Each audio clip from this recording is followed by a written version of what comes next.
man, it feels like I'm fighting in a dream. You know when you're fighting in a slow in dream a and it's dream, like yeah. you're underwater? Yeah, your body's healing yourself. Yeah. I know a lot about underwater fighting. Yeah, Do yeah. it quite often. And that's exactly what it felt like, man. I wasn't mentally there. I also knew that I didn't have a training camp, so that affects your confidence, things like that. You know what I mean? So then also in the 8th round, I got thumbed in my eye. I don't know where that story was going.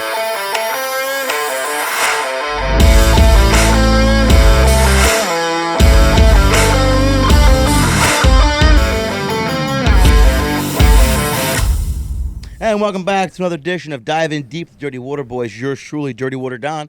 To my left. The animal here. And today on the show, we have Julian Hammer Hands Rodriguez. By the way, phenomenal nickname. Oh, thank you. How'd you get that nickname? Oh, man. It started out when I started fighting when I was 7 years old. And my stepdad at the time, very clever guy, he gave that name to me when I was 9 years old. Marketing genius. Yep. Yeah, I had heavy hands as a young kid. I always hit harder than the other kids around, and I always had sort of a brawler, come-forward style, and it just flowed off the tongue, man, hammer hands. Man, that makes sense. You have a heavy hand. Yeah. 21-1. 22-1. 22-1. Yep, Oh, yep. Can't that's forget right. I took that one from you. Yeah. How did that one happen? Where's that one? Where we go wrong? You know, a lot of fighters, when they explain things, that people will chalk it up as excuses or whatever, but I don't give a fuck, man. I'm an open book. So I tell it how it is. Honestly, a month before the fight, I went to Las Vegas for training camp, and I ended up fracturing my ribs. At the time, I didn't know it was actually fractured until maybe a week or two later, we're already kind of close to the fight at that point. I spent the whole camp babying the injury. I was training in the hotel room as opposed to being in the gym, with actual trainers and stuff like that. Right. And you know what? I just try to push through it, man. I thought like if I was able to run at least and get my conditioning up, that I would be able to pull the fight off based off just talent and things like that. But I was going up against a 2-time world champion, and I put my trust in my team at the time. And you know what? I think just looking back, I should have just called the shots on my own. Yeah. Because, it wasn't worth it. You know what I mean? I went in there. Of course, if I would have pulled the fight off, it would have been a big, like the flu game for Michael Jordan kind of thing. I would have been able to market that. But, it didn't work out that way. I learned a lot. And Why don't you know walk what? away with some How learning? early on was that loss in your career? No, that was 2021. So it was Fairly recent. Yeah, fairly recent. All right. Yeah, man. I mean, and also during the fight, I just felt like the whole fight, I just felt super drained. I have no timing. I remember saying to myself in the fight, man, it feels like I'm fighting in a dream. You know when you're fighting in a slow dream in a and it's dream, like you're underwater? Yeah, your body's healing yourself. I know a lot about underwater fighting. Yeah, Do yeah. it quite often. And that's exactly what it felt like, man. I wasn't mentally there. I also knew that I didn't have a training camp, so that affects your confidence, things like that. You know what I mean? So then also in the 8th round, I got thumbed in my eye. I don't know where that story was going. Yeah, I got thumbed in my Thumbed eye. in your what? In my eye. I thought I had a detached retina. Now, with the glove, Yeah, he didn't. No, typically they turn the punches over, but I don't think it was intentional anyway. So I'm not saying the guy's a dirty fighter, but I'll say he is. I moved my head into his this weird angled uppercut, and just the thumb just went right in my eye, Ugh. and I immediately thought to myself oh shit, I have a detached retina, because I've never felt a pain like this in my life. It was burning, my eyeball was burning, and every time I opened my eye, I saw 6 of him. So I had to hit that. Yeah, I had to keep it closed so I could just see one of him. And then once he saw that, he started sitting there throwing all crazy. Basically, the round ends. I get to the corner. The doctor's looking at me. The commission's looking at me. They think it's just a swelling issue. They don't know that it's in my eye. The internal. And they kept pressing the what is it? The I don't know. I don't box. The cold press? yeah. The fucking cold press, man. They put the cold press on me thinking that it's swelling, but it was my eye. So I backed up. Commission saw that. They called the fight. Maybe the guy watched The Mask before the fight. My favorite scene. Enjoy your victory. One freaking eye. Yeah. So you're a Jersey native. I am, yep. Hasbrook Heights, I'm told. Well, I grew up in Hudson County. Jersey City? North Bergen? North Bergen, yeah. North Bergen? I was born in Hoboken. No joking. Yep. And then right before high school, my parents moved to Westwood. And I spent some time there, but then ultimately we went to Hasbrook Heights, and I finished out my high school years there. What year did you graduate high school? 2013. Way after us. Didn't see in the Bergen County community. Yeah. So you're a professional boxer, and I always get really fascinated by this because you started at a young age, started at 7 years old. Yeah. Now, did your stepfather automatically see the talent and put you into boxing, or was it you showed interest in boxing? He's like, oh, we'll see what happens. No, he actually kind of pushed it because at the time my mother was, I didn't go to the gym at that time. You know, it was just after school I would hang out with my mom or whatever. But she started taking classes to be an esthetician. And those classes were from like 4 p.m. to like 8 p.m. or some shit like that. So I had to go with him to this gym. You know, he would just work out just to stay in shape. He wasn't trying to fight or anything like that. Eventually, I jumped in the ring to do like WWF moves at the time because I was a huge wrestling fan. So I wanted to do the Rey Mysterio and the ropes. And, you know, he was like, listen, if you're going to get into the ring, it's to do the real shit. You don't do that fake shit in here. Ooh. So I was like, all right. Hear that, WWF? Fake. Yeah. So basically I started training and they were like, wow, look, he has heavy hands. And they put me in after like 2 weeks of training like every other day. I wasn't even serious.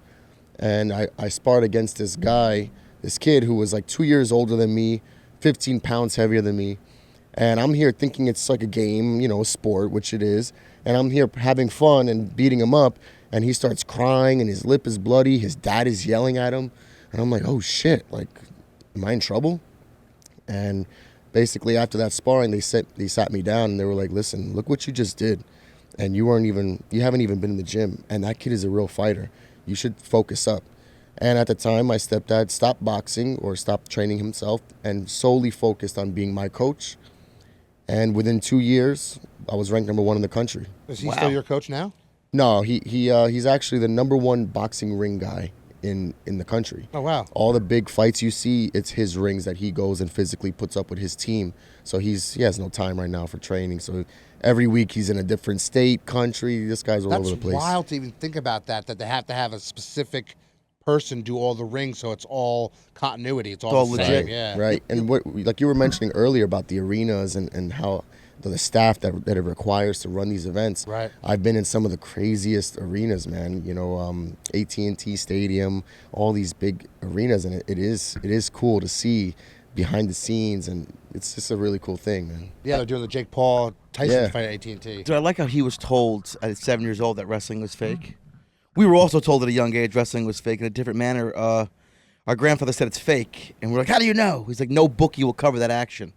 I think we were raised a little differently. But yeah, that's how we learned it was fake. You learned actually fighting. Right. We learned because we couldn't bet on it. So you go pro. How old are you when you went pro? I was 18. 18 years old. Now, is there fighters that are younger than 18 that go pro, or is that 18 the threshold? Yeah, it depends on the state. Okay. Also, if you go to Mexico, you could turn pro at like 15 years old. I naturally had more of a pro style in the amateurs. Mm-hmm. Every year since I'm 9 years old, pretty much I was number 1 in the country or number 2, depending on the year, I guess. But basically, I was 17 years old and I became the Olympic alternate. Oh. And I started to realize when you start going to these bigger tournaments and the best fighters weren't winning, man, you know, and it just showed me like there's so many politics involved. Also, at the time, they had this computer scoring where like 5 of the judges had to press a button within a millisecond for the point to score for you, and it's so easy to just manipulate that. And I was tired of it, man. I wanted to go out in the pro game and make some money. And I had offers. You know, the last tournament I won was the National Golden Gloves, which solidified my ranking as number 1 in the country. And then I signed with Top Rank, which is the oldest standing promotional company in the world today. Wow.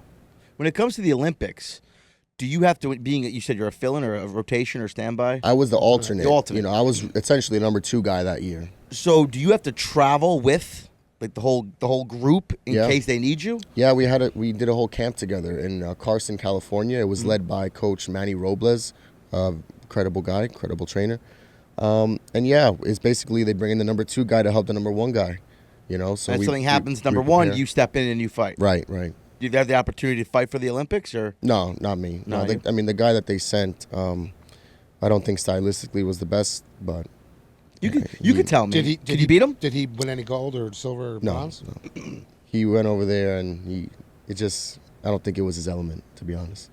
You're very, I- you're a very I- kind man. I think, I've yeah, been talking so much I've shit. already talked crap about this guy like 10 years ago, but we're older now, and I see him all the time, and he knows what it is, man. It's just the competitiveness. It is. You look in the mirror. You know the deal. You know what's going on. I won the fight. Yeah, I will say that to him any day I'll say it to him when I'm 65 years old. Do you have a new fight in the future coming up? Yeah, I'm actually in negotiations now with Matchroom. They're trying to get a fight in for me because it's been a while. I had some legal management stuff going on, which kind of kept me out of the ring for some time, and now I'm just trying to climb up out of that hole, man, because that's this game, man. If you're not in the spotlight, people forget, and then your value goes down. So For your upcoming fight, if it all goes through, any idea where it'll be hosted? well, I'm not sure. It might be New York, might be Vegas. I think Atlanta. They're doing this new series over there. So If we can push for New York, that'd be great. yeah, I would love that. You know, I can take a train there. I fought in the Garden 6 times, man. So that's like my Jeez. hometown. Yeah, it's like 6 my times. hometown crowd there. Nice. Prudential Center. I was supposed to have a fight December in Prudential Center, but last Illegal. minute some weird shit happened with contracts, and it just fell Dude, through. contracts are a bitch. Especially I can't stand them. when you don't have the right representation at the time. You know, Is that what the problem was with the representation? Yeah. It's been this problem for the last year and a half ish. You know. So hopefully you'll have one coming up. Yeah. Well, I'm dealing directly with the promoter now. Oh, perfect. So you have on your pro card, you have 23 fights. Right. What was your hardest? And I know the one with the rib injury. Besides that, you're winning, but there's one where you really got to try for that win. You know, what stands out? That actually wasn't even the hardest. I just didn't feel like myself, you know. So the fight was fairly even, and I walked into that fight 30%. So me, you know, I don't really take much from the fight because I know my potential and I know what I was that night. But nonetheless, the hardest fight, man, I would have to say was actually this fight in Florida that I had early on in my career. And the reason it was hard was because I always would lose the weight the wrong way. So I would drop 15 pounds in like 2-3 days and stuff like that. I didn't understand how to really, you know, the nutritional aspect of it. And, you know, when you do that, it affects your ability to take a shot. It affects your stamina, your punching power, all this stuff. And man, I went into this fight against this guy that was a little heavier than me, this guy from Brazil. And within like the first 20 seconds, this guy floored me, man. No He shit. dropped me, and I've never been dropped in a pro fight before or after. This was the only time I've ever been dropped as a pro. And this guy caught me in a corner. I didn't really get a chance to warm up. It was kind of cold in the venue. But I went in there, man, and he just bull rushed me. I thought I had an opening, and he caught me when I didn't see, and he got me down. Rang the bell. Yeah, I dropped, but then I got up and I beat the shit out of him every round after that. At least you got back. I'll tell you a funny story about that. When I got dropped, you know, I recovered, whatever. I go and sit down. This was the first round. Like I said, it was the first 20 seconds. When I sat down in that chair, I blinked a few times and I fucking saw round 6. I was like, holy shit, You what time the traveled? fuck? Yeah, I'm like, what happened? Like you were saying earlier, when you have to cut weight, you get dehydrated and your body's all fucked up. And it takes a couple days for you to get back hydrated. So when you're getting back in there, like you said before, you get hit once, your brain's like wobbly and shit. Now, being you had some legal and contract issues, are you still on the game, training and getting ready? Oh, yeah. Yeah, I've been training for months now, actually, just preparing. You know, it's not full-blown training camp, aside from I started that a week ago. But these past few months have been more so maintaining, you know, just staying athletic. You know what I mean? Gotcha. You can get stale real quick if you're just on the couch. That's what happened to me. I got stale real quick. Yeah, I don't know about you, but I got stale. So what are your training regimens looking like? I mean, you're saying you're getting into weight. How do you bulk up? How do you cut? What's your go-to? Well, it's really all about consistency and living a clean lifestyle, eating clean, proportioned meals. You know, it depends on how much weight I have to lose. Right now, I moved up to 147, so I don't really have that much of a cut, maybe 12 to 15 pounds. You know, it's just about 6 ounces of protein, maybe some carbs on days that I have heavier weight training or something like that, vegetables, a lot of water. I overlooked that my whole career, just water intake. If I drank more than a gallon a day, my body and my organs were operating at optimal levels. So like my metabolism was extremely quick, where like even if I did eat fucking a chicken parm every now and then, it would process it a lot quicker. Great. Now I want Yeah. chicken parm. Thank you for that. Let's go after this. I'm down for chicken parm. I figure hanging out with these guys, you want to go to Rutt's Hut after this. Oh man. Well, my coach will be extremely Rutt's mad Hut. at me. So Well, I won't tell him. I won't even air. no, I'm just it'll gonna show. Rutt's Hut. It'll show. It'll show. What happened? I had 14 rippers. Yeah, It'll I say, I, fucking- really shouldn't eat a salad. It'll just dub over it. I smell a fucking hot dog or a pizza and I gained 5 pounds now. So I gotta be careful. So mentally, right? You're walking down the ring. You're walking into the ring, I should say. What is your go-to to get in that zone? Because I imagine you're not sitting here thinking about ripping someone's face off. Maybe you are. Maybe you're not. But like, what gets you in that zone where I got to destroy this guy? This is what I got to do. How do you get there? Right. Well, every fighter is a little different. And right now I'll reference like being backstage in the Garden. So when I'm in the Garden, I'm in the back dressing room and I like complete silence. I don't like loud music. I don't like people around. I like quiet. I like to be by myself. I literally pace back and forth and I'm staring at the floor while I'm warming up. And I literally just think about my family or my children and how much time and energy I put into this and all the possible outcomes of this fight, how it can go. I replay it over and over in my head.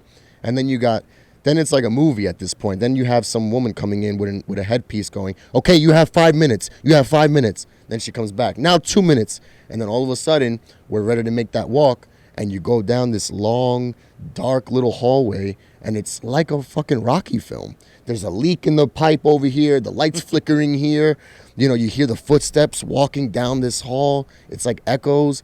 And then all of a sudden you pull back this fucking curtain, bro, and you see thousands of people there. And then your music's playing. And now it's like, now it's time to get pumped up. Time. Now the adrenaline rushes all into my fucking head, bro. And that's where I kind of just enter the tunnel vision at that point, you know, where it's the only thing I could see is that ring, my opponent, and the only thing I hear is my corner. Because all that training is like muscle memory for you. So Yeah. you don't got to think about actual moves and stuff. Right. Just to stay focused and Yeah, calm. and strategizing, Right. you know, ways to trick the opponent. But yeah. No shit. When you're training courses, right? Have you ever chased a chicken? Speaking of Rocky. You ever chased a chicken? That's all I want to know. No, I have not. You think later this week I can bring a chicken over by you and let it go? We'll try it out. I just want You to know? film it. Well, based on Some content. the But we Creed. will make chicken parm out of it. Yeah, I you will. know. I'll fuck that chicken up. Yeah, well, let's hope it doesn't get away. You know? Now, when it comes to the opponents, right? You know, and in football, you watch film and you learn your opponents. In boxing, do you sit down and study your opponent's moves and how to defend those moves, or do you just get in there knowing what you know and go at it? Sometimes, you know, early on, there might not be footage of my opponent or he might not be out there like that. But at this point in my life, and also in this point of my career, I study everything about the person. I study their training. I study how they're talking when they're talking about the fight. I study where their eyes are going when they're asked about me. I really started to study their body language and things like that because it tells everything. And I know I'm also in that position, so I know exactly, you know what I mean? It's just like a weird thing. It's not even you know? physical. It's more of a mental. Yeah, it's to see where he's at. Also in the weigh-ins, I said, you look him right in the eyes and you could tell. You ever looked at somebody in the eyes? I'm not going to ask who, but you ever looked someone away and they look down and you're like, bitch? That ever happen? No. Really? No. I'm I mean, I could surprised. tell when they get scared, they try to overcompensate for it. So they'll try to be like, you know, doing this. And I'm just calm. I stare right in the eyes. And, you know, I'm just myself. You know, All right. I don't like to put on an act or whatever. I don't, there's no time for that in those situations. I just try to be myself. Well, speaking of being yourself, I like to get into this part of the segment where I ask a question. The rules are very simple. It could be a story you heard, something that happened to you personally, or something you witnessed, okay? Where a dude wipe would have benefited you. Oh. Okay, so what is your worst shitting story you got from me? Oh, man. Shit. Speaking of shit, all right. I have one. All right. So I was doing a promo for it was like a recovery bodysuit where it's like spandex kind of thing, but they had little sleeves where you can put ice packs in it for All right. athletes. So if, you know, you're a runner, you would put the ice packs in your legs, and you could still walk around throughout your day. So basically, it was a nice, hot summer day, and I was doing this promo for this company, and I'm in their gear, I'm in this whole bodysuit, and we went to the track, the football field, and long story short, man, I just I thought I had to let one go, and I completely fucking shitted myself, bro, all over the pants. I'll ask the hard-hitting questions. All over the Was pants. it liquidy? Oh yeah. Oh, okay. It was extremely sharp, and it was super hot outside, and it was I was sweaty already because it was like spandex all over my body. And at first I didn't notice it. I just because I'm sweaty, so I just you're already wet. Yeah, so like I didn't notice it at first, but I started making little movements, and I'm like, oh no, that's what it is. Did the That's people not around sweat, you know you should and I had to continue the promo with the shit in my pants. So like I was sitting there for an extra 30, 40 minutes doing all these like fake poses with fucking shit in my pants, bro. Oh. Yeah. Great story. How'd it smell? How'd that work out for you? Yeah, exactly how you would think. Did the people around you know you shit your pants? I think I told like my family. But at like the they time. didn't notice when they were filming. They weren't like, "Hey, let's take a 5-minute break." No, Did you no. have to get back into a car or like? No. We just kept going. Did you have to get the suit back? No, it was not. I threw it. Do you still out. have it? I threw it out. No, I threw it out. And it we sell it on sucks. eBay. It sucks because I really liked it. They So, won't like, give you another one? No, I didn't ask. I'll would've just go asked. and buy it, but yeah, Terrible. I never asked. Dude Wipe definitely would have helped you. I know. Definitely I would've know. helped you in that Dude respect. Dude wipes. Come on, man. To the with the hammer hands, I noticed you have the merch on. You got the shirts, the hats. Right. Where am I getting this merch? Where do I go? Where do I go? How do I order it? Right. I have to re-up, to be honest with you guys, but I do have some new designs coming out, especially now with this new kind of step in my career. I have a whole different team, and we're going to really come out with some good stuff. But you can always check out my stuff at all Instagram, Twitter, Facebook, at Team Hammerhands. And, you contact me directly, or you just follow the links there. All right, and I'm you'll find some ordering stuff. me a hat. Let me get me one of those hats. I'll bring them to you. No, Don't worry. I want to support you. You're right here. You're right So here. how buddy. big's your team? How big does a boxer have a team? I believe they around call it an him? You have- entourage. well, you, No, have no. you have your team, your manager, and your Right. Well, sparring guys. Yeah, well, typically, when I refer to my team, I'm referring to the people that are there on a daily basis or are contributing to I guess, everything as a whole in terms of promotion and marketing and things like that.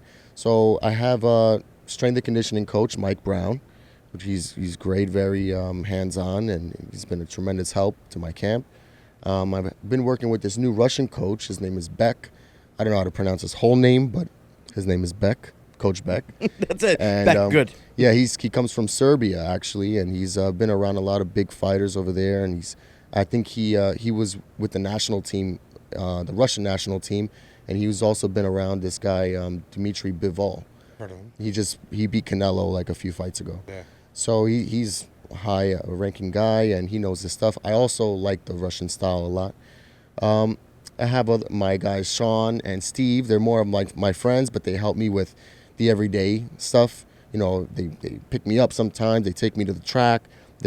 Steve used to play in the NFL, so he's this big guy, so he wears the bodysuit for me to hit, because he can handle it. I know someone that will wear a bodysuit that you can hit. If you need somebody, Is that right? I will volunteer him. That'll be some good content. Yeah, I always want to film some shit. That's all I want. Just make sure you have the dude wipes ready. Because you're gonna shit your fucking pants. So I have another guy, Benny Love, who's Is that his legal last name? we will say it's his legal last name, That's Benny Love. fantastic. Yeah, and I got a lot of he's- questions about that. But Yeah, I just have a lot of good supporters right now You need to. that are hands on, and with a boxer's life is tough, man, especially when you have 2 kids and things like that. So Those are anyone rookie that's numbers. You need willing more to kids. anyone that's willing to devote their time and energy, especially when they have going on, I'm like really appreciative for. And yeah, it's all about the people that don't turn their back, on you. So you got to keep those people close Absolutely. through the mountains and the valleys. You know what I mean? The people Highs that and are the with lows. you. Yeah. So, the upcoming fight. Can you tell me who it might be with? I can't because the other guy didn't agree yet, and I just got the name yesterday. So like, Oh. and in this game, they throw names around all the time, and whoever lands the name, I guess a month and a half before, that's where like, okay, cool. So Oh, so I don't yeah, want to we're still say a months name and then it jumps to somebody else. You know what I mean? But they are offering guys that are 22-2 and 20-1. So like these are big fights where it's, you know, I'm right there. 1 or 2 more fights and I'm back in the, you know, in the world title eliminator kind of talks. Speaking of, have you won a belt? Have you secured any belts yet? Not as a professional. Okay. As an amateur, I've had over 30 national titles, but the pro game is a little different. You know, it's very political. It's weird. Like, I can get into a fight, my next fight, and win some type of interim belt based off who my manager is. You know, so it's all like a pay to play kind of thing at some points. You know what I mean? Do you have your eyes set on a belt? Do you want a belt? Well, yeah. I mean, the 147 division, I feel like there's a lot of openings for me. And it's just a matter of getting 1 or 2 fights that put me back in the spotlight. Because like I said, the second you're not in that spotlight no more, people forget, people move on. So The 147 division, what is the weight class for that? It's just 147 exactly? 147. I've been 140 my whole life. So, well, since I'm 16, my whole pro career. And it's just getting way too hard, man. When I make 140, I lose all of my muscle. Yeah. I become real skinny and I'm drained. Whereas 147, I feel like my muscles are very hydrated. I feel explosive and alert. So, yeah. What's the next weight class from 147 up? 154. Big jump. Yeah. And I'm usually the smaller guy at 140. So, like, me going to 147, how's that gonna work? 147, well, I'll be stronger, so I'll have to be more relentless. Have you know? fought at 147? Yes, Okay. my last fight. Last fight.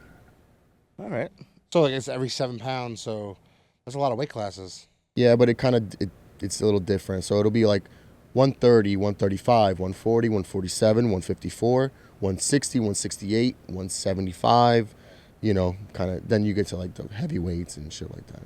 So when you're not boxing, right? What are you doing for fun? Please Well- don't say exercise. Please don't say running. No, I really utilize that time and I spend time with my children. You said you had 2 kids? Yeah, I have 2. My son Jaden is 11. My daughter Phoenix is 6.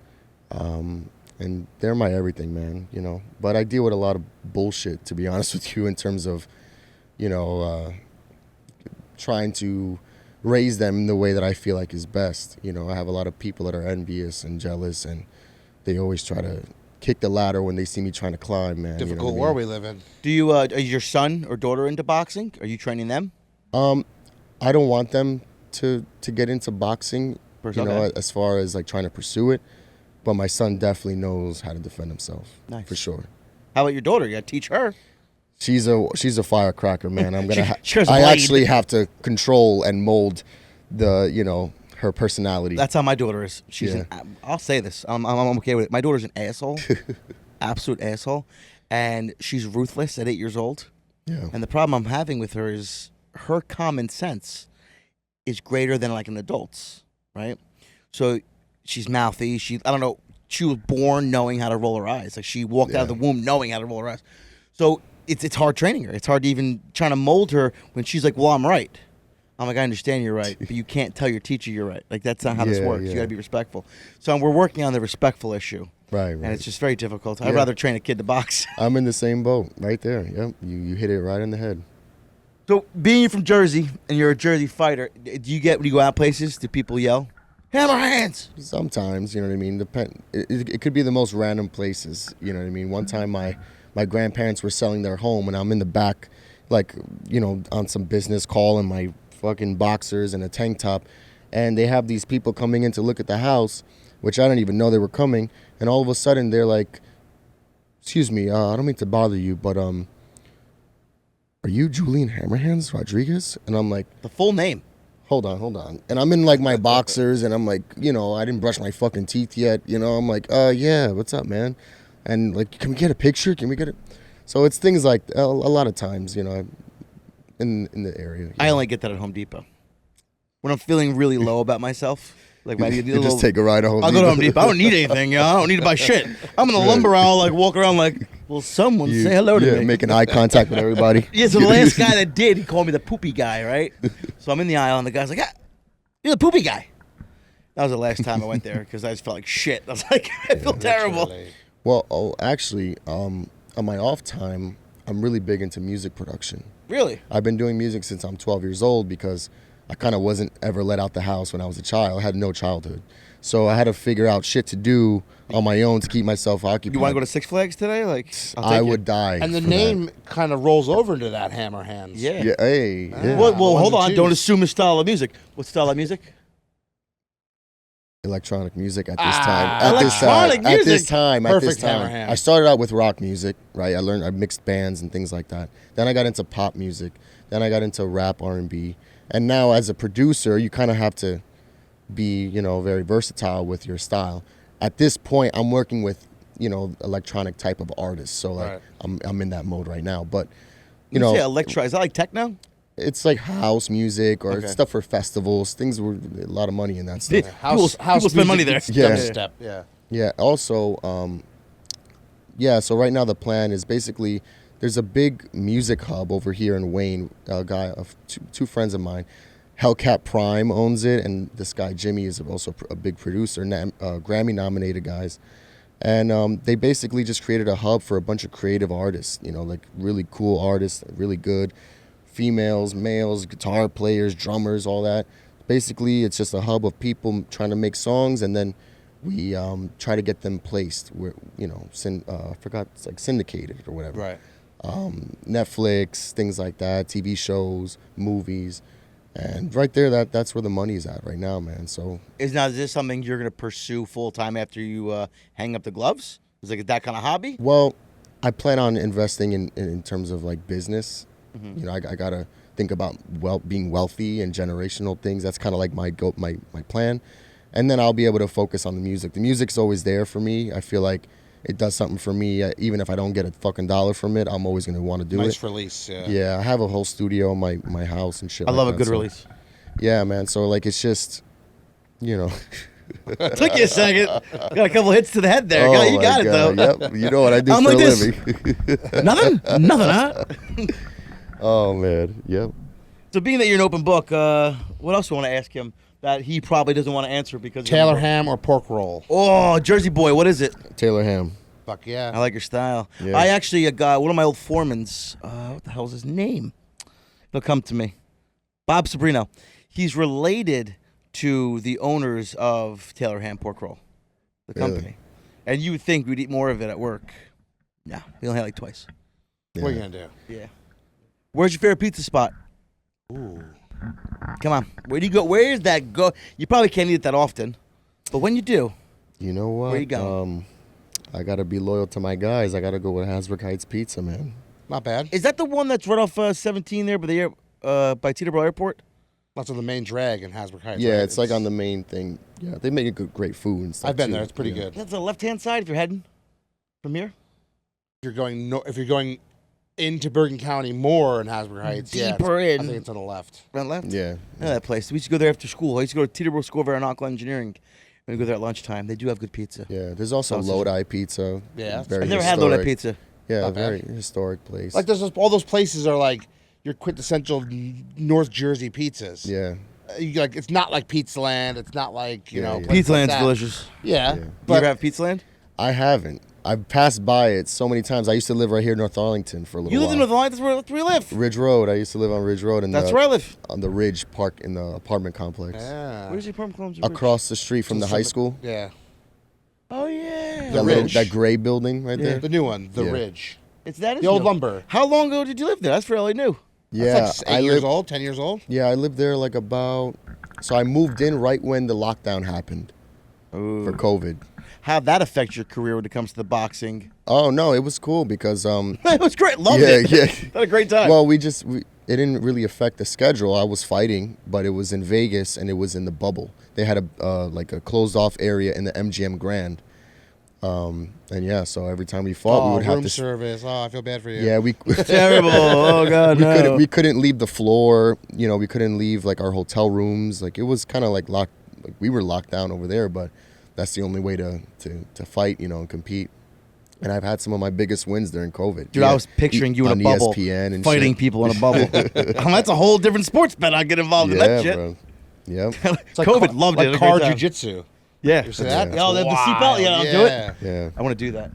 It was weird fight. It was weird fighting with no crowd. You hear all the cracks in the ring when you're moving around as Oh, opposed so to no hearing- one's in the audience? Yeah, no one's in the audience. It was just like a like a little ballroom, but just the staff of the company, the production team. How did you fight when you had to be 6 feet apart? That makes no sense. Oh, because Fauci's full of shit. That's why. Yeah, well, we got tested and everything, and then you had to go right into your room, until fight night.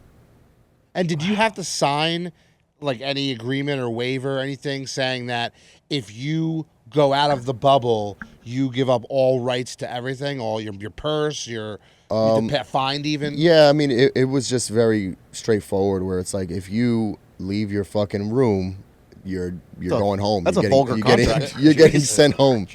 And I'm putting it in a nice way, So I know, like Tyler Perry, for example, he had movies. He had in Georgia, around Atlanta, he had this giant facility. He was doing bubble movies. And if you signed a contract, you worked for him, if you went outside that bubble, he could sue you. Because then you're messing with production and messing with other people. Well, we filmed during COVID, and they just tested us. That was like the tail end of COVID. They just tested us, that was it.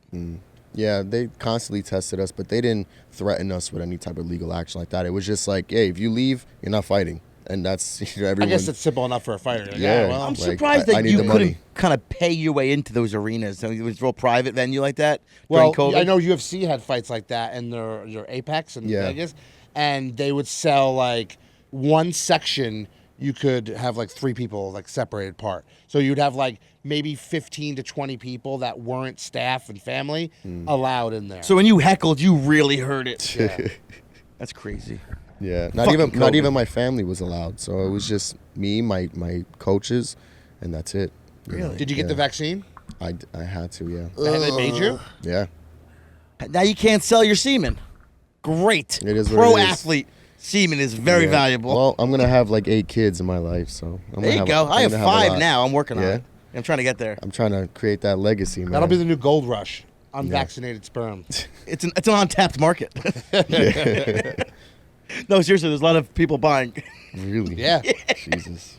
Wild. Like I have no vaccines of any fucking kind. But I don't know. I don't understand how they forced all these people to do it by like threatening their livelihood, their job, their paychecks, and then afterwards be like, "Oh, we didn't make anybody do anything they didn't want to do." Right. That's it's essentially it's first of Strong-arming all, 'em. entertainment in general, it's all corrupt. Bro. Yeah. It's all fucking corrupt one way or another. But in terms of the boxing, it's more so like you have typically fighters, if you need to fight to earn money in your life, majority of the time it's because you don't have any other fucking skills in your life.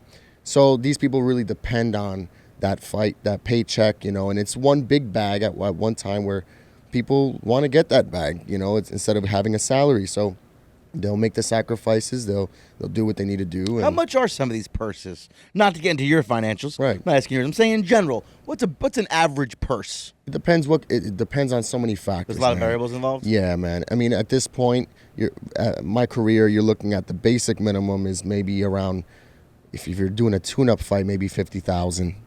And you're training for months to get into that. Well, 6 to 8 weeks. Yeah. 6 to 8 weeks. And then you got to break off everybody. Has to get a little taste. Yeah, that's on the lower side. At this point in my career, I'm getting offers for the 6 figures and things like that. But they're tough fights. You know what I mean? Yeah. It's not like it's a walk in the park, But not an easy 50 grand. Yeah, but the thing is, too, it's about how many times you fight in a year. So if you're fighting 3 times a year and you're making a good 50 for one fight, then maybe 150 for the next. If you keep winning, the number keeps raising up. So, and also you're talking about sponsorships on the side, and if you have a good team, how can they market these? how big your draw is, how many people watch you already on outside the ring. You have any good sponsors lined up? I have a hard seltzer brand, Passion Tree. They're doing extremely well. They're based out of California. Oh my God, there's so many. Do they give you free products? Well, I can't. They offer a lot of things in terms of promotion for me. Yeah. So we work in that regard.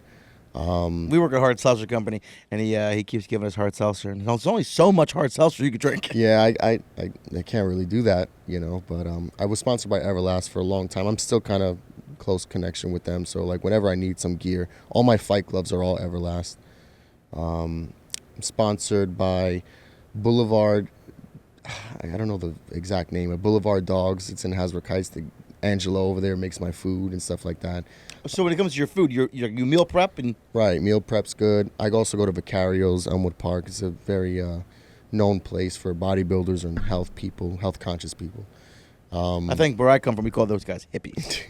Hippies hang out there. There were in the past, I was sponsored by jewelers and things like that. Company owners, it's a lot of guys behind the scenes too. Yeah, because everyone's out there making their money. I'm always curious when we have people on. I usually ask them off film. I'm like, so, who are you working with? Hey, how's it going for you? Because again, you said the purse does get gains and it gets bigger and bigger and bigger. But there's a lot of expenditures that take place people don't realize. Right. Especially when it comes to boxing.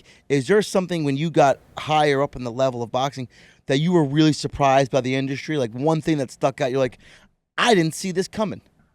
Yeah, the fact that, I'm here since I'm 7 years old, dedicating my fucking life in every aspect. And when I, for years and years and years, I had no childhood, all these things. I'm training super hard. And then all of a sudden, when I get to this main stage and I go and see who's handling my career, and then it's a bunch of cokeheads that fucking fuck strippers and are drinking on it and look at... Not that there's anything wrong with having sex with strippers. Right. Well... not that there is. Listen, I'm not judging that, but I'm saying, coke's an issue. These are the guys that are in charge of my fucking life. Yeah. And, they look at us fighters as like we're a little piece on a game board.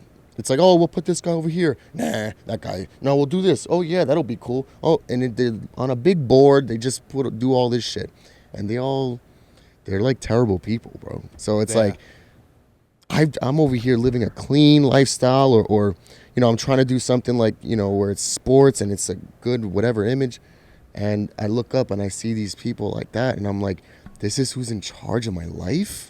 Who's in charge of my generational wealth, my kids and stuff too? If you think that's crazy, you should look at Congress. Yeah. Speaking of doing cocaine and fucking strippers. Right. Oh, that's the least of it. It's about the people they are. Yeah, their mentality and how they operate, their moral compass. Right. They don't give a shit. It's all trash. Yeah. But you'll notice that anyone, I've experienced this in all aspects of my life, whether it be union labor or doing the TV show, or it's everyone above me is fucking corrupt. Yeah. And it's disgusting. Not even a little bit. Mm-hmm. Like a lot of it. Yeah. And they're so blatant and open with it, and no one says a word about it. Right. The biggest aspect of also what I'm saying too is the more powerful these fucking guys are, the more egotistical and sensitive they are, bro. Right. You don't do something one time or you don't fucking bend over for them, in the way that they want you to. Bro, when you say bend over, you mean like did he bend over? Yeah. Right. Not literally. Not in my fucking case. I didn't say you. I'm just saying in general. Figuratively. Right. I'm not referring to Hollywood. I'm referring to the boxing world. I thought maybe they went hand in hand. But yeah, it's some... Or hand in hand. Whatever how that works. Yeah, but, in that regard, bro, it's when they... I've noticed that. What's the old expression? Absolute power corrupts absolutely. Yeah. Right? There's a reason that was said many moons ago. It's a vicious cycle. So you're working your way up to get to a point, and you see how all these people are acting and how they're treating you. Right. But you finally break through somehow, and then you figure that's the only way to survive is to act like the people that were there before you. Yeah. So it's this weird vicious cycle. Yeah, there's so many things that go against like my own like core values, man. Even just the way that people do business, the type of like manipulation that goes on. And the power that they'll use to go and prove a point to you when these motherfuckers are worth millions of dollars and they want to pause my life to teach a lesson. You know what I mean? Like, it's like I want to hurt you now. Like I want to make sure you don't walk right in your life. You are capable of doing that. Yeah, bro. I see these guys fucking walking around too over here on Ridge Road too. Same people that They live in town? Oh yeah. Let's talk later. Yeah. We probably know these people. Absolutely got to know these people. We've been in our town the whole life. We know a lot of people. It's all aspects of business I think has that, and like as divers, it's not it's a little comparable. Well, we'll be doing something, and people that are up here are calling the shots, and they're like, "Oh, do this, this, and this." Meanwhile, their profit margins don't get fucking changed in any way, but mine have to. Mm-hmm. So the other day, the guy had me do something. Oh, you're already in the water. You're already down there. Why don't you do me a favor and go do this? I was like, hey, if you were getting your wife's tits done, and you said, hey, while you're in there, Doc, give her a tummy tuck, You think he's doing that shit for free? No. So the fuck you asking me to do it for free? Yeah. But that's how the management. That's how it goes. It runs downhill. Where these guys' money isn't being touched, their time isn't being affected, but they expect all of us just to be like, oh, okay, because you're the boss. Yeah. Fuck you. I ain't doing it. I'd rather make no money. Yeah. I hate entitled people, bro. I hate that shit. Big time entitled. Huge. Huge entitlement. Yeah, man. You kept telling me you didn't have much of a childhood. Is it because your parents are overly strict? Well, it was more so my stepdad. He started training me from, when I was 7, 8 years old, but he trained me like if I was a fucking professional fighter. And there's good and bad aspects to that. You know what I mean? I definitely overtrained as a child, and I shouldn't be cutting weight to make fucking 75 pounds. You know what I mean? So Count Chocula was out of your diet. Then. Yes, yeah. Gotcha, so, gotcha. I didn't even times where I wasn't training, sometimes I wasn't allowed out to prevent myself from getting in trouble or linking with other kids that were a bad influence. I also, I would wake up every morning before school at 5 a.m., have to run 5 miles. He would run with me. It would be me, him, and our dog. Did you at least run to school? No. Let me give you, that's a sufficiency. No, but we would run 5, 6 miles, all the up and down these hills in North Bergen. And then I would come back, and my room was transformed into a little mini boxing gym. I had a treadmill that would retract. I had a double end bag. I had ceiling to floor mirrors so I could do my shadow boxing. I had the pull up thing on the door. I had mirrors in my room too, but those are for masturbation reasons. I called it the masturbation station 5000. Nah. People that don't know when they're listening in, North Bergen, New Jersey's hills are equivalent to San Francisco. They're vicious. Yeah. They're nasty. Yeah. And you're over here at 5 in the morning running up them. Yeah. I don't want to park my car and walk up the fucking things. Right. As a fucking 8-year-old, But again, but that was also the reason that I was ranked number 1 in the country in 2 years, at 9 years old. Discipline, yeah. So it's hard I know I'm definitely fucked up from a lot of stuff that I've been through, as far as even eating habits and stuff, because when you're forcing a child to fucking eat 4 leaves on a fucking plate at 8 years old, and my mother's sitting there crying at the table when everyone else is eating pasta and penne vodka and stuff like that. You really like the Italian foods, I've noticed. I fucking love it, man. Good for Italian, Spanish food. I think I love all food. That's all right, got to go off topic. What's your favorite ethnicity of food? If right now you could eat any ethnicity will not affect your weight in any way, what's your go-to? I'd have to go Italian. Mine's Chinese. Really? Yeah. I like steak. I like pasta. So that's I all feel the like Italian realm. Yeah. Pizza. Italian food is very broad. You could. Yeah, that's you what I'm fucks saying. with There's American Italian, and then there's Italian. Right. And then there's different Mexican Italian. Yeah, there is. Yeah, you go to a good restaurant, you'll notice some of those cooks back there. Yeah. They're crushing it. Right. Mine's always Chinese, and the fucked up part is when I have a craving for it, it's Tuesday, right? And now if you know this, Bergen Dragon in Lyndhurst, New Jersey, is closed on Tuesday. Oh man. But I can always fuck with Italian. Why wouldn't you? I like Spanish food, bro, a lot. What's your favorite Spanish dish? I like Cuban food a lot. I'm actually part Cuban. My favorite Spanish food is Cuban food, actually. Yeah. Like pig belly, what part of it? Well, I like the ropa vieja, that's ethnic. vaca I liked it. frita. Yeah. I like Kind of getting peckish now. Yeah, I'm a yeah. little hungry myself. Yeah, my stomach's. A little rumbly. Yeah. Are you dieting now? Let's get some lunch. I am dieting right now. I won't yell at you. I'm like, don't eat those fucking leaves. Yeah. I won't do it to you. Well, I mean, wherever I go, I always choose a healthy alternative. So. Yeah, Brother. Grilled I have chicken to at parm, this yeah. point in my life, man. Do you have to be grilled chicken disciplined. parm with part skim milk mozzarella? No. I would stay away from cheese right He's now. like grilled chicken It would parm. it would molten just sauce, be all the like cheese. You know what I've been having? If I go to an Italian place, I have chicken franchise with vegetables. I'll have some. That's a good time. I can get Yeah. fucking with that. We took a boat from upstate New York. Got to go to Delaware River. We're on the boat for 26 hours, and one of the guys in the boat with us. It's a big boat. Got a kitchen and everything. And he's like, we got to stop at a store on the way. I was like, for fucking what? I'm making chicken franchise. I'm like, we're on a boat. This motherfucker. It was like a scene out of a movie. Bigger guy, big thick beard. full guinea tea. He's sitting there cutting the garlic with a razor blade. It wasn't even a clean razor blade. At least it was a Milwaukee one, but still cutting it. And he's making chicken franchise in the stove like this. Holy Out in the ocean, going around Cape May. I'm like, this is ridiculous. Amazing. Long story short, it was amazing. I want it now for lunch. That's awesome, man. You probably have so many crazy fucking stories. Oh, you have no idea. Damn. We've had some times. My last question for you is back to your childhood.